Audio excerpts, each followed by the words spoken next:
Hey, so I'm using this format, this more kind of direct, free form kind of format to explore different ideas on the channel. Um, I've put up a lot of videos from my seminars, which I've been running on different topics, from alchemy to shamanism to the psychology of Carl Jung. Um, and I think those are cool, and I'm really pleased to be able to share those with you guys, and I'm going to continue to do that. But I feel like they're a bit out of context. They're just segments really from the seminars, and so whilst they're hopefully valuable and hopefully insightful, I thought I'd do more kind of direct to the camera stuff like this, and just go a bit deeper into some of the ideas that we're covering on this channel, and that I find interesting and are hopefully valuable to you guys. So I've had a question from Carmel, who is following the channel, and I've been asked about active imagination, which is what, if you go through my videos, it's the first video, active imagination, finding your soul. And I've been asked to explore that theme in a bit more detail. And so I would love to, and I'm going to do that right now. So active imagination is like a really, really fascinating thing. And I don't think anyone's really talking about it, not that I'm aware of at least. And it's fascinating for a bunch of different reasons. So I'll do my best to lay it out from another perspective than the one that in my previous video. Active imagination is basically active imagination is a term that the Swiss psychologist Carl Jung coined. But it's not really unique to Jung, I wouldn't say. Although that term is unique to him, he called it active imagination, but really it's a visionary practice. It's a practice of maybe closing your eyes and letting images come to mind, letting stories come to mind, letting dream figures come to mind, letting visions come to mind. And this kind of dream state, you could say, can be accessed in a variety of ways. It can be accessed, as I said, by closing your eyes and literally depriving yourself of sensory stimulus. And then it kind of awakens this inner eye, this third eye, this ajna, this kind of intuitive modality of perception. It kind of awakens that when you deprive yourself of sensory stimulus like this.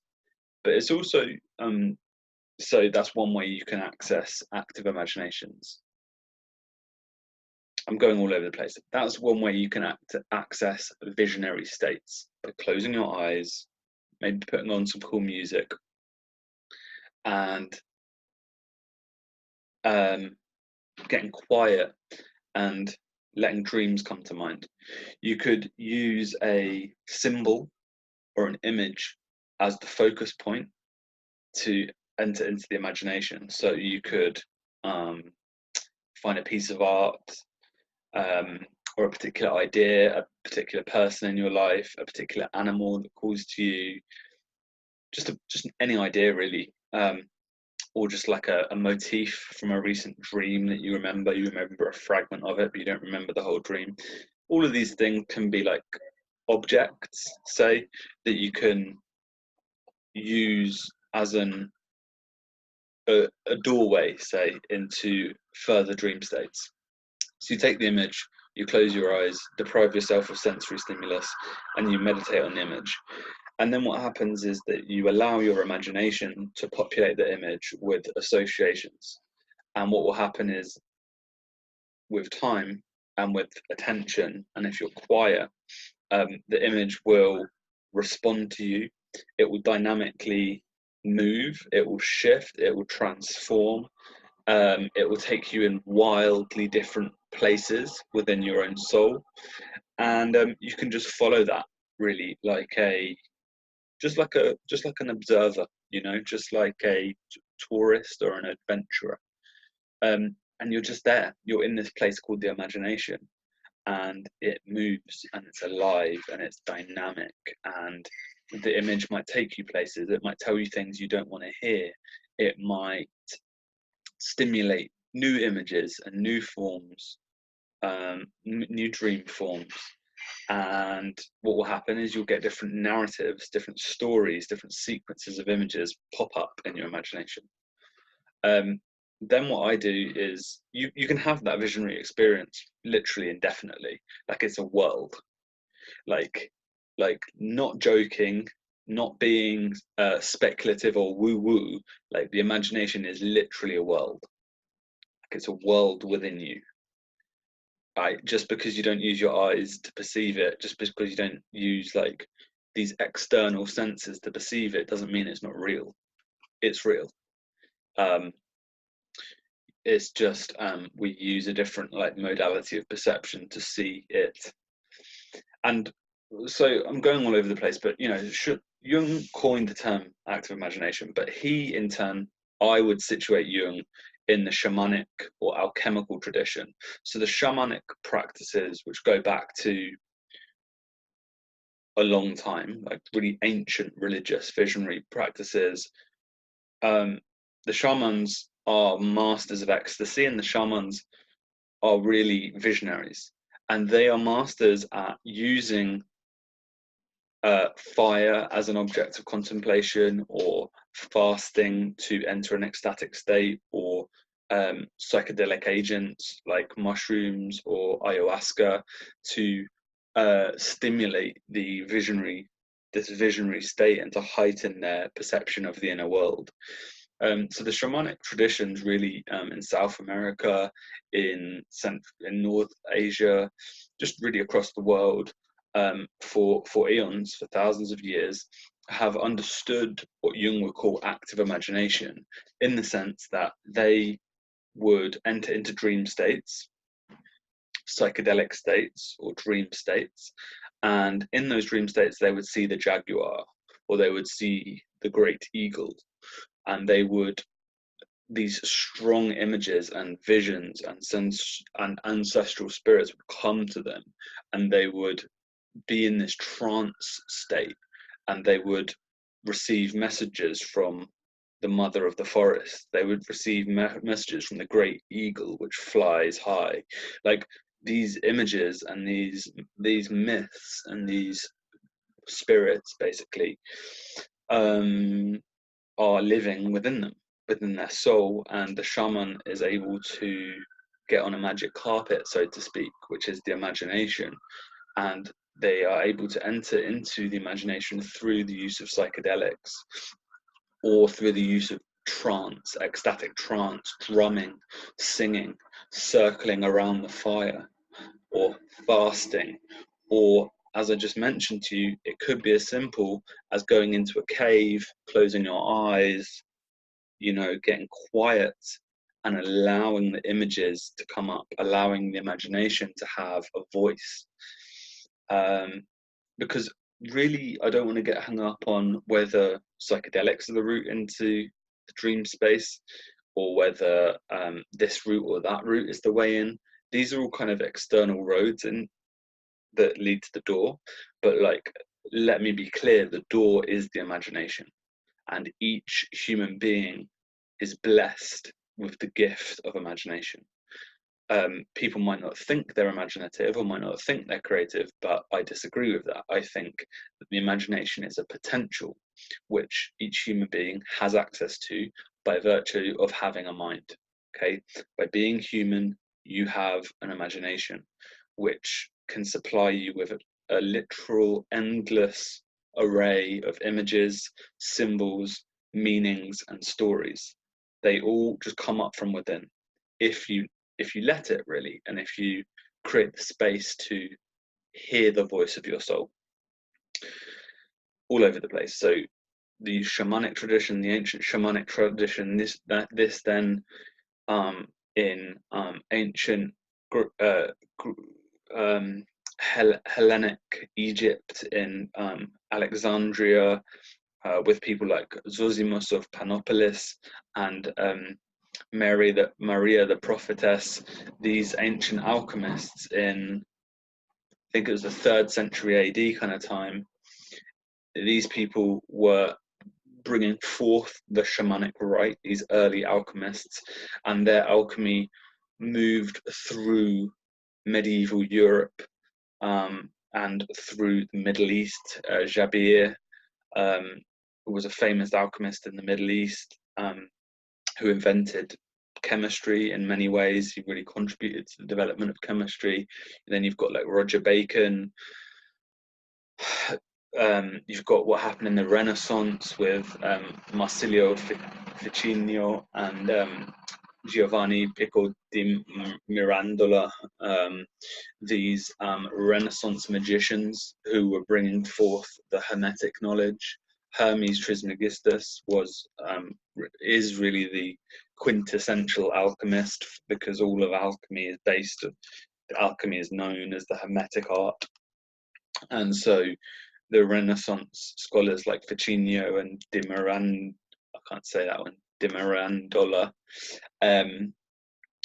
these people were studying Hermes, who was an alchemist and I would say a shaman, basically. Why? What do these words alchemy and shamanism mean? They basically mean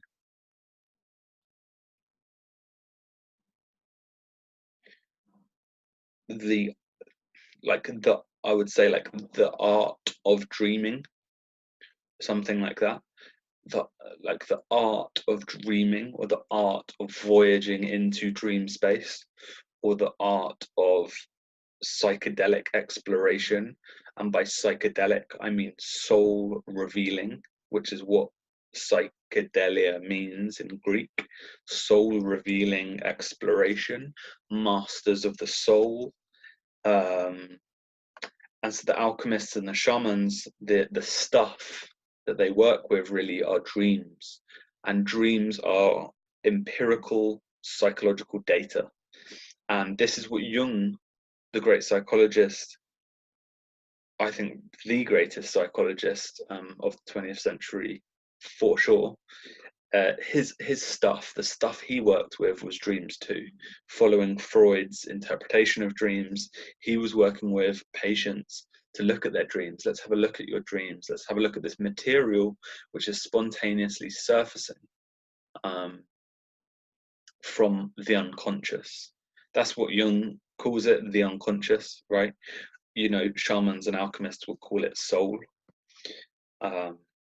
And I think I prefer soul. I think it's accurate. And soul is a word with a deep history and a deep tradition. And look, it functionally means the same thing as the unconscious, but I'm going to go with soul. So where that's a bit of the history of active imagination. The shamans were carrying the tradition of active imagination through their visionary states. You know, so were the alchemists, and I'd say I would consider any mystic really as well to be associated with the same tradition of having visions, talking to gods, talking to angels, talking to spirits. You know, that's what John Dee was up to with Edward Kelly in the 17th century. John Dee was the High Counsel to Queen Elizabeth I and was instrumental in the expansion of the British Empire and the pioneering of navigation tools. He was a man of science and he was a man of magic. And John Dee really straddled both worlds. And he was an alchemist. And Paracelsus, who contributed greatly to our medical knowledge in many ways, the Swiss alchemist, was again situated in this tradition. And of course Isaac Newton, the originator of our contemporary, not contemporary, but he contributed a lot to our models of physics. And so really the modern world has been born from the womb of alchemy, and alchemy is a tradition of shamanism, and so this shamanic rite or way of seeing or way of knowing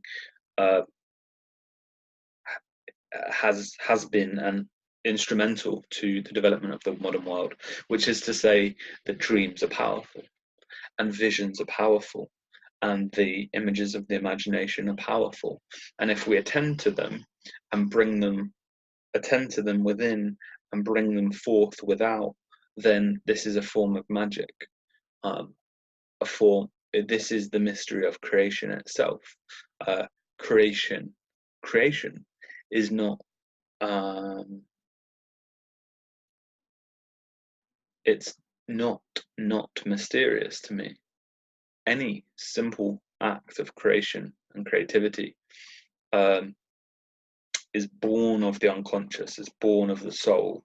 And so any creative act is a mysterious act, because where does it come from? Where does a new scientific paradigm come from? Where does a new philosophy come from? Where do new values come from? Where do new ideas come from? Well, they come from the unconscious, they come from the unknown, they come from the soul, wherever that is, whatever that is. And they very literally and very potently affect and transform the material world. I think this is undeniable. I think if we look at any great thinker in history, this is the case. So I'm looking at the psychology of creative individuals, right? And going into the mystery of what creativity is itself. So I've gone all over the place a bit with active imagination, but I think that historical context is helpful. And the reason I think it's helpful is because it's an old tradition.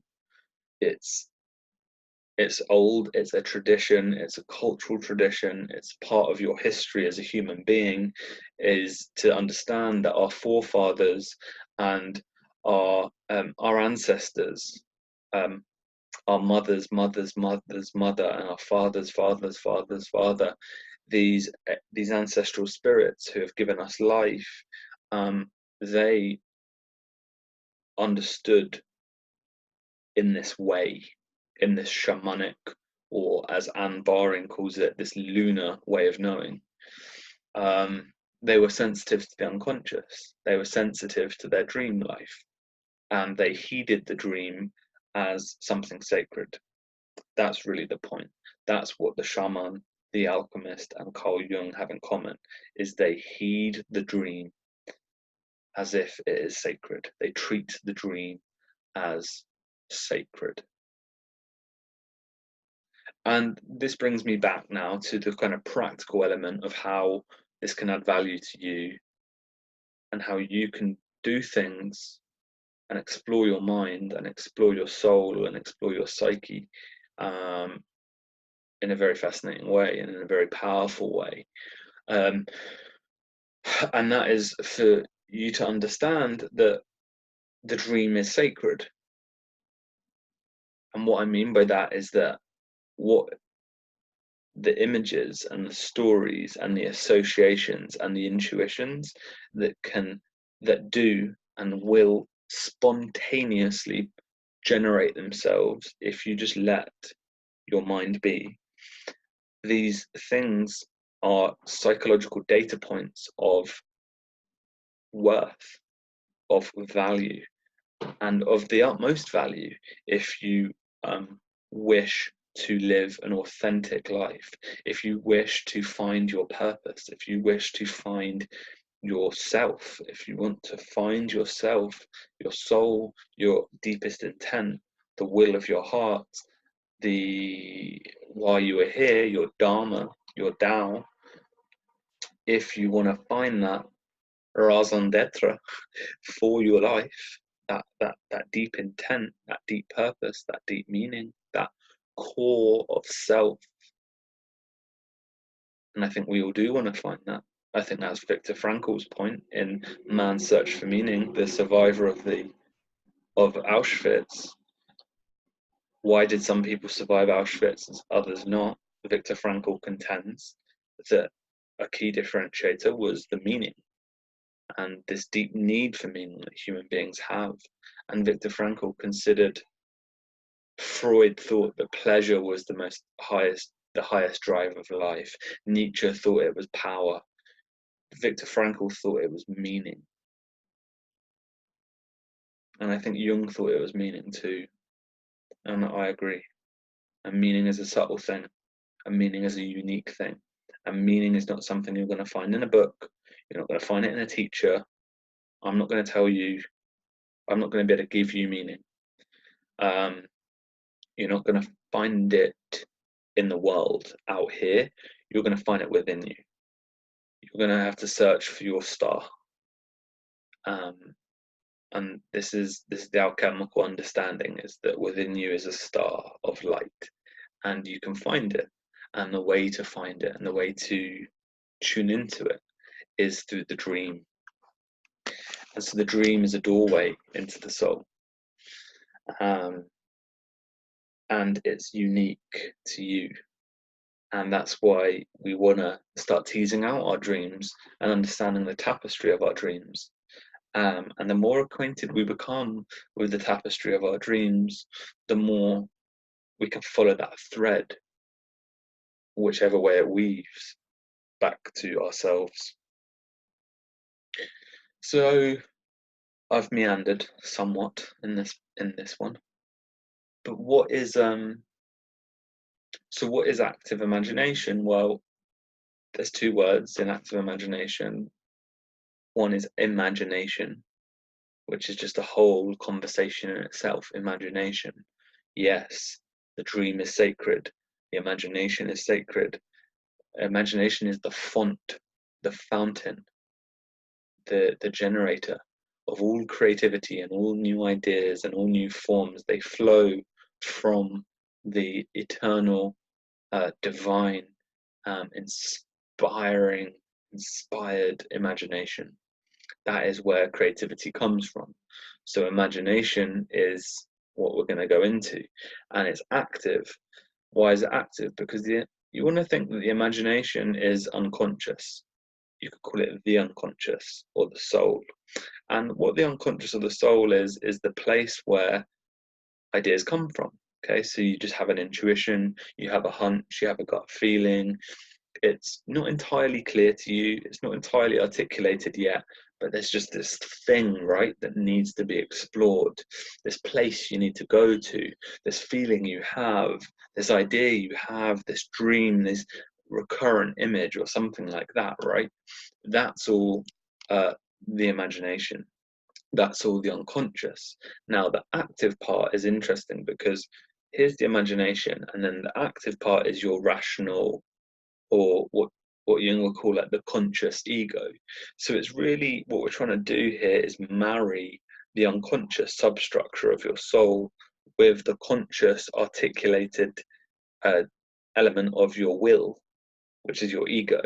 And this part we can just think of, you can think of it as the left hemisphere.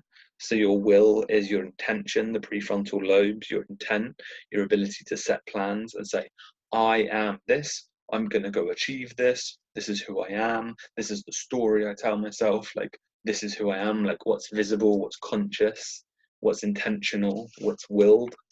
Those are all the things of the conscious ego, what's differentiated and clear.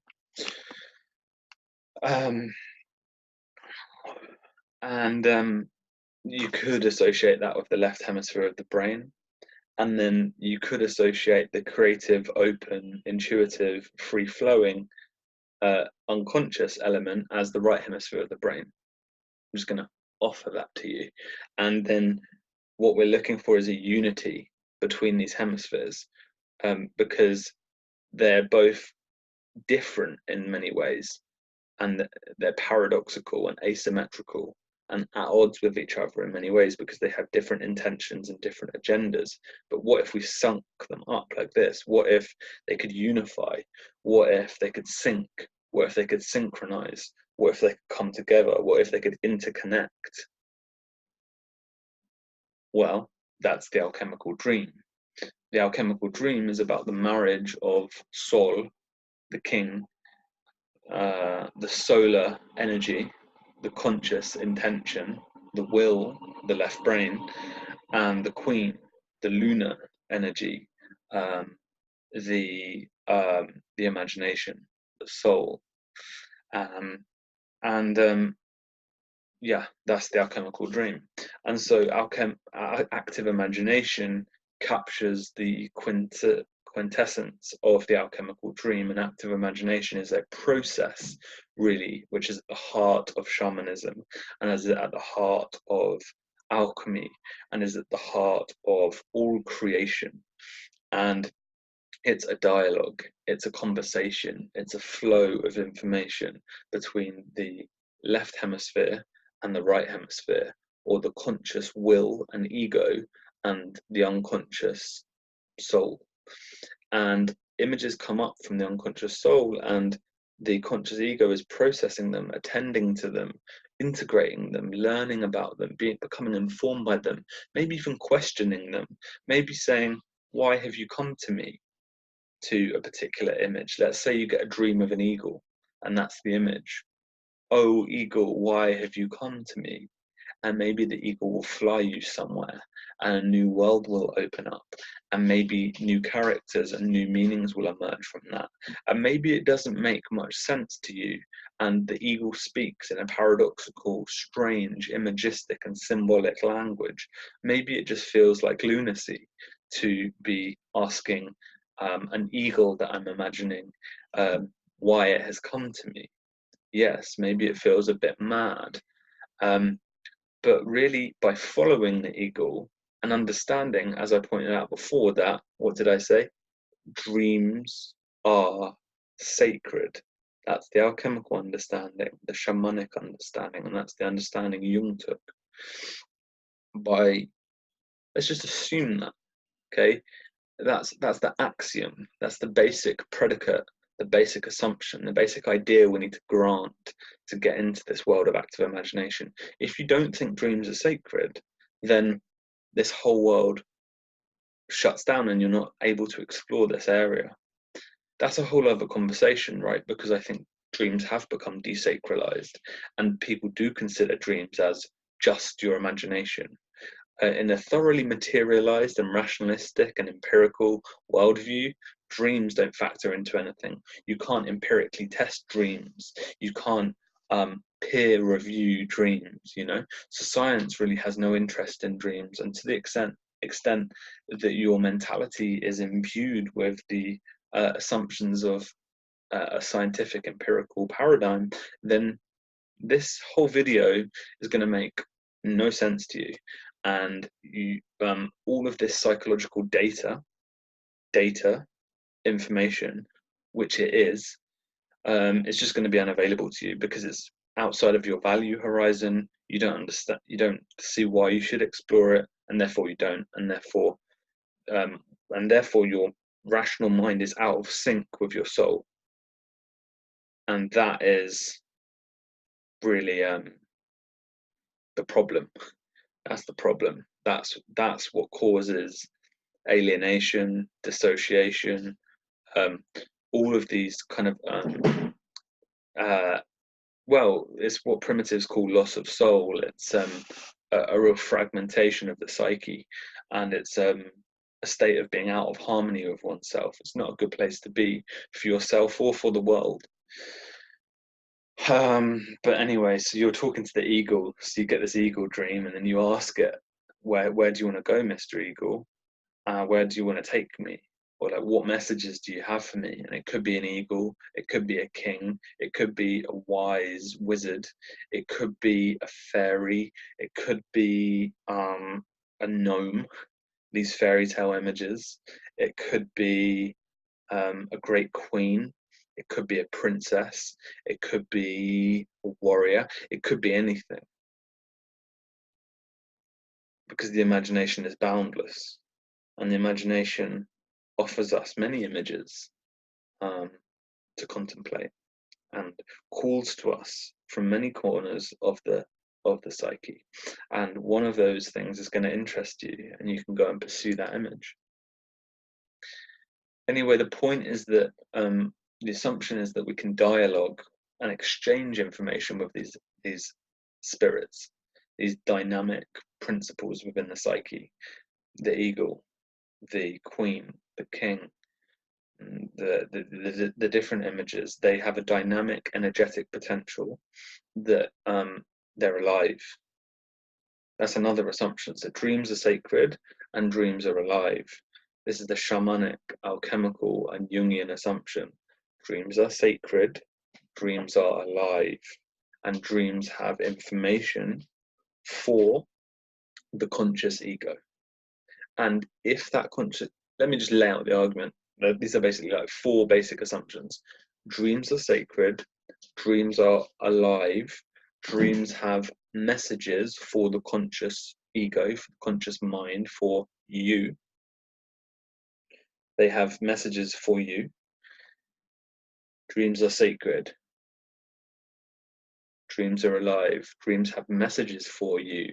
And finally, if you heed the messages, if you listen, if you respond, and if you act out and embody and make choices and decisions in your life based upon those messages, if you follow the messages, if you trust them, and if you heed them, then you will most surely be on the path to self-realization, to self-actualization, to wholeness, to integrity, to health, to virtue, and to flourishing, really.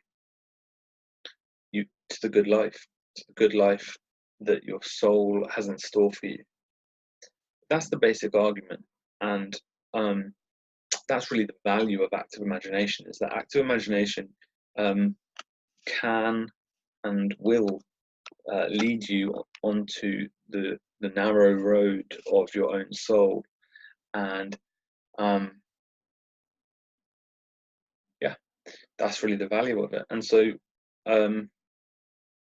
it's active because you're asking questions of, you're challenging, you're wrestling with, you're working with this dynamic unconscious energy, and you're kind of like that. There's some very interesting alchemical images of like 2 lions wrestling, or like I think it's like a unicorn and a stag like looking at each other. I can't remember where it's from. If you drop me a comment below if you're interested, I should be able to dig it out for you. I think it's by an alchemist called Michael Meyer. I think it's called the Atlanta Fugians or something like that. It's like a Latin term, but it's got some really beautiful alchemical art in it, and it's got these beasts basically in a dynamic opposed tension, and the symbolism refers to the masculine and feminine energies, or the active and passive energies of the psyche, of the soul, and their relationship, and their dynamic tension, and the creative tension they produce. And it's really, the way I see it is that it's a metaphor for active imagination. You have a conscious, active will.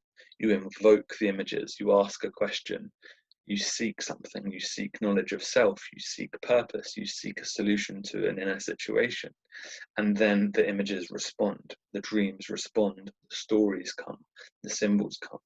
And so this is all internal experience. And then what I do personally is I document the experiences, and I think this is what Carl Jung did as well in his Red Book. So if you buy and read the Red Book, what you're buying and reading is a documentation of Carl Jung's journeys through active imagination. So myself, I do 2 things really to document my dream life. One is, well, 3 things I would say.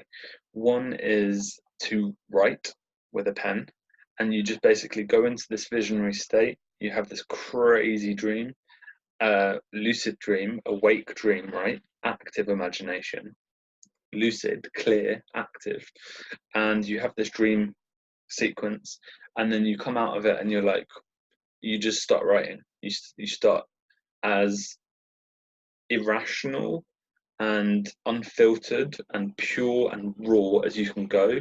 You're not trying to write a book, you're not trying to the audience for this writing is no one but yourself. Okay, just like it's an inner thing, right? You're just documenting it. So you just say, like, Eagle comes to me, I ask Eagle what Eagle wants, Eagle flies me to eagle flies me to Great Mountain, and on Great Mountain I find a tree, and in the tree hangs a red jewel, and I take the red jewel and look at it, or something like that. That was, I don't know, that was just some free form, spontaneous imagination as an imaginative sequence that I just did there, okay? And it was just by letting my imagination go and just doing it.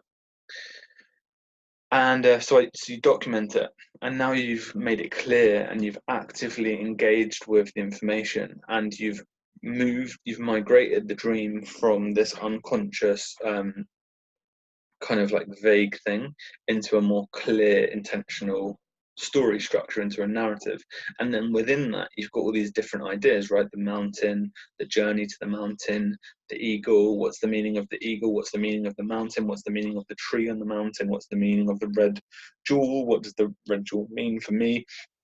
And all of those questions open up for you, and then you can ask those questions in further dreams, and you can continue the process, and you can explore these great worlds of imagination and association.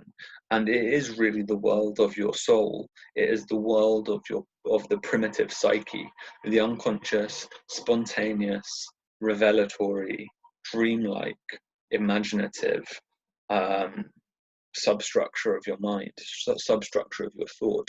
And by touching into this, right, by connecting to it, you heal, you become whole, you come home to yourself, and you see who you really are. You see that this dream world within you, and you see that it is the same dream world that gives birth to fairy tales, to myths, to Lord of the Rings, to the Christian myth, to the ancient Egyptian myth, to Harry Potter, to the Matrix, that all of these dreams come from the same source, this primordial imagination.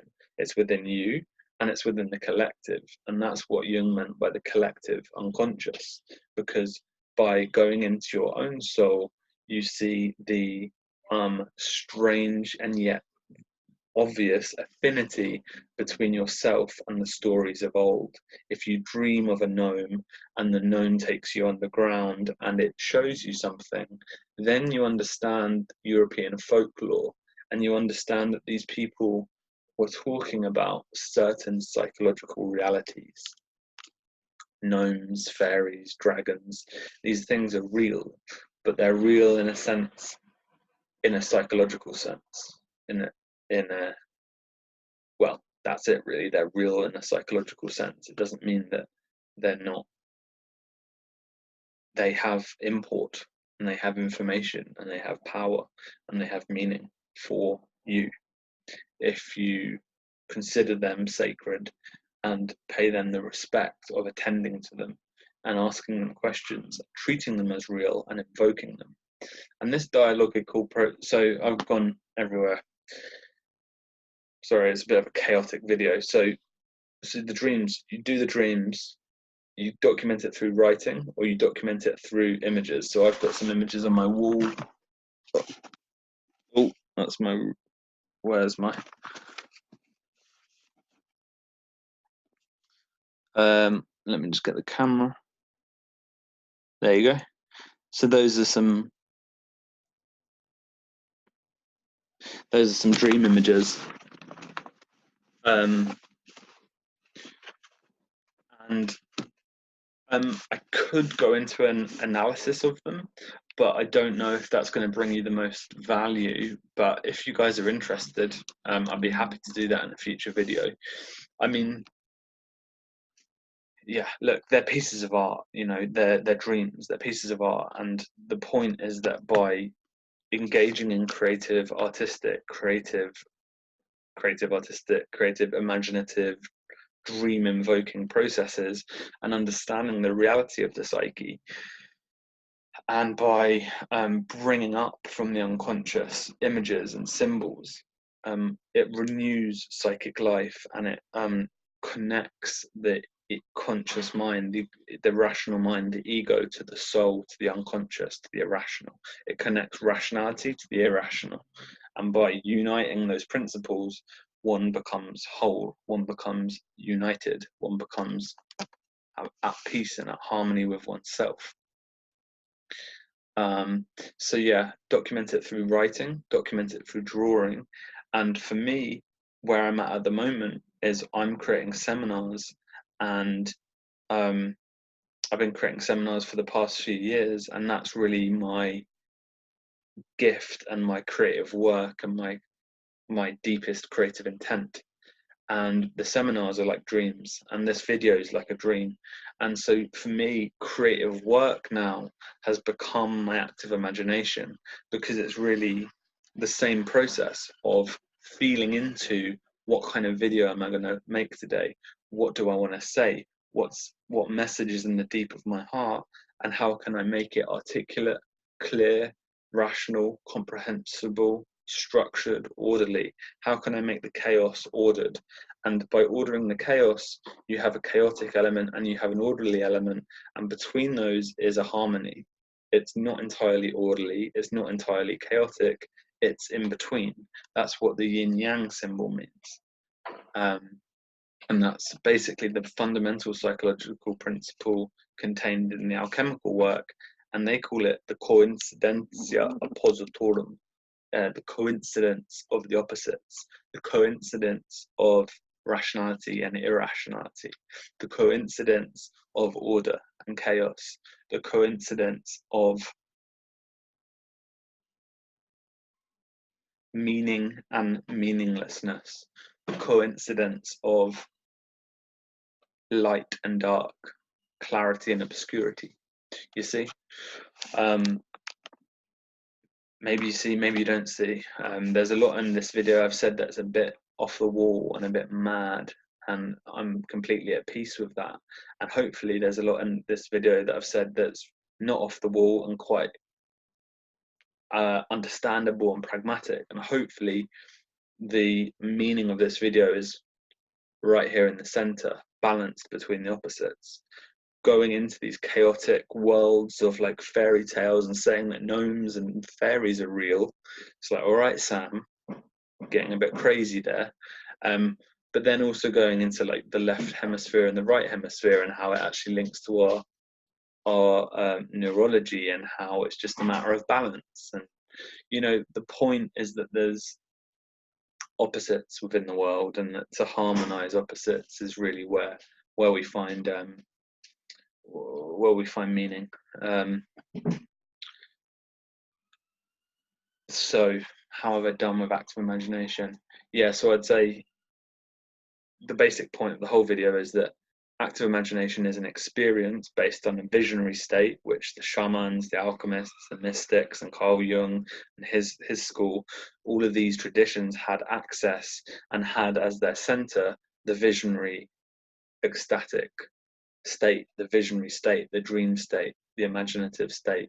That place, that state is a place, it's real and it's sacred, and you can enter into that place anytime, anywhere. You can go there. And that's the first point, is to develop a narrative context within in which such a place is treated as real and treated as sacred and treated as important. That's massive. That's why shamanism, alchemy, Jung's work, and all of these narrative contexts, they help build a framework within which we can say, actually, okay, right, the dream is sacred. It's that appreciation and that gratitude and that understanding that, okay, the dream is sacred. Step one. Step two, entering into the vision, right? The eagle comes, letting your mind fill the narrative with the image, with more symbols, with more stories.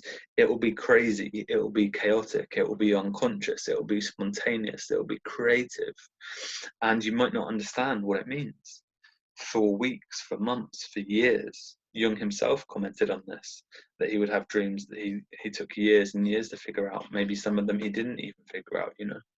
So that's cool too. The point is to just get the data coming in, this unconscious, psychological, soul-like, spontaneous data flowing in. Okay, the visions, let the visions come in, let these visions fill your mind. yeah, and then it's just a process of documenting those visions through writing, through drawing, through art, making the visions concrete and real in the world by using tools to consciously articulate and structure them. It's kind of like Michelangelo said, I saw the angel in the marble and I carved until I set him free. It's kind of the same thing. There's this image in your soul which you can see, and you carve in the material world until the image is made clear and articulate and comprehensible. It's bringing forth what is within you.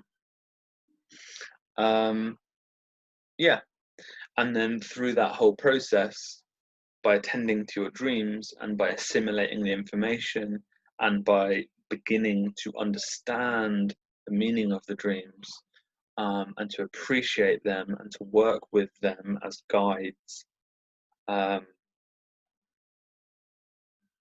there's power in that. That's all I can say. The ancient shamans knew this, the alchemists knew this, the mystics of different ages knew this, Carl Jung knew this.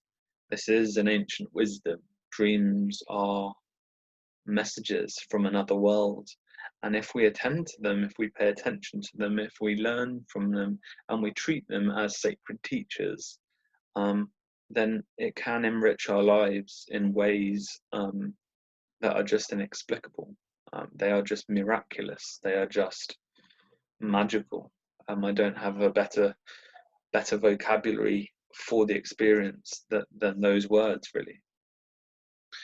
And yeah, this is active imagination is something I've benefited from greatly and continue to benefit from. And it's an ongoing process. It's a cyclical process. It's a spiral process. It's a never-ending process. It's an eternal process. It's a strange and beautiful creative process. And I wanted to lay it out for you guys today. I'd like to refer people to this video in the future so they can hopefully learn about it, because I think it's a really unique idea that Carl Jung popularized and brought into the modern consciousness, and I think it's so deep and so important and so powerful, and it's really had such a healing effect on me. I can't begin to describe the beauty and the harmony and the healing that comes from this kind of work, this dream work. Because it's spontaneous, it's real, it's undeniable, and it's you. These dreams are you. These dreams are who you are. It's just about paying attention, you know. Okay, so that's it on active imagination. That was in response to a question by Carmel. Thank you for commenting, Carmel. Thank you for asking. I hope that was a useful video. I hope that's helped to shed more light on this topic of active imagination. Yeah, maybe I'll continue to make more on this topic because I love it personally, and I think it's such a deep, such a complex, and such an important place to go and area to study, really. It's really beautiful. I would also recommend potentially checking out my video of Anne Baring. I had a conversation with her about active imagination too, and she describes it as essentially anything that captures our interest,